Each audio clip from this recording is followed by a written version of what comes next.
अब वैकुंठ लोग जब भृगु जाते हैं उस समय हमारे प्रभु श्रीमन नारायण जी आँख जो है उनकी मूंदी हुई है, अधिकांश तो नेत्रों को जो है बंद किए रहते हैं, सृष्टि और ब्रह्मांड की बातों को सोचते विचारते रहते हैं। अब माता लक्ष्मी जी उनके पैरों को दबा रही हैं, भृगु जी का वहाँ प्राकट्य होता है और भृगु जी पहुँचते हैं और उनके वक्ष स्थल पे अपने चरणों से बहुत जोर से टक्कर मारते हैं भृगु जी, मतलब अपने पैरों को उनके छाती पे मार देते हैं नारायण भगवान के, और नारायण भगवान की आंखें खुल जाती हैं और देखते हैं सामने भृगु जी।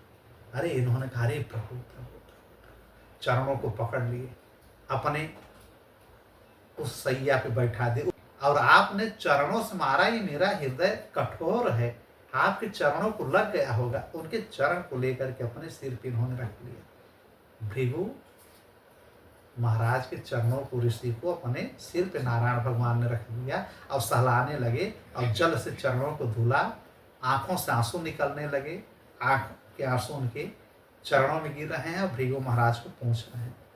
अब भृगु महाराज रोने लगे, अश्रुपात होने शुरू हो गया, हाथ जोड़ लिए, प्रभु बहुत बड़ी हमसे गलती हो गई।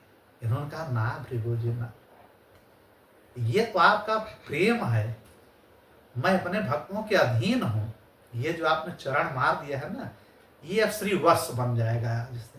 तभी से लक्ष्मी का वास इनके छाती पे बन गया, श्री वत्स नाम उनका रख दिया। यह क्या है?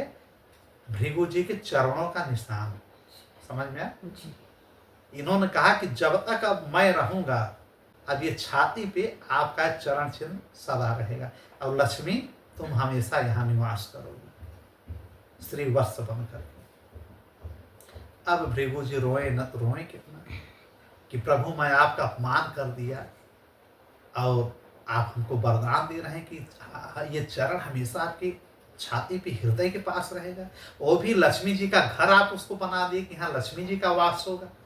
ये मेरे लिए इतना बड़प्पन, और मैंने तो श्राप लेने लायक काम किया है। इन्होंने कहा नहीं, शिष्यों को मैं श्राप अपने नहीं देता हूँ, आप हमारे अनन्य भक्त हैं। बताइए आना यहाँ कैसे हुआ? क्योंकि मैं सृष्टि के विषय में सोच रहा हूँ, लेकिन अभी आप तक हमारी नजर नहीं पड़ी है कि आप लोग क्या कर रहे हैं। मैं किसी अन्य सृष्टि में सोच रहा है कि वहाँ क्या हो रहा है। आपके आने का कारण क्या है भृगु जी, बताइए भगवान।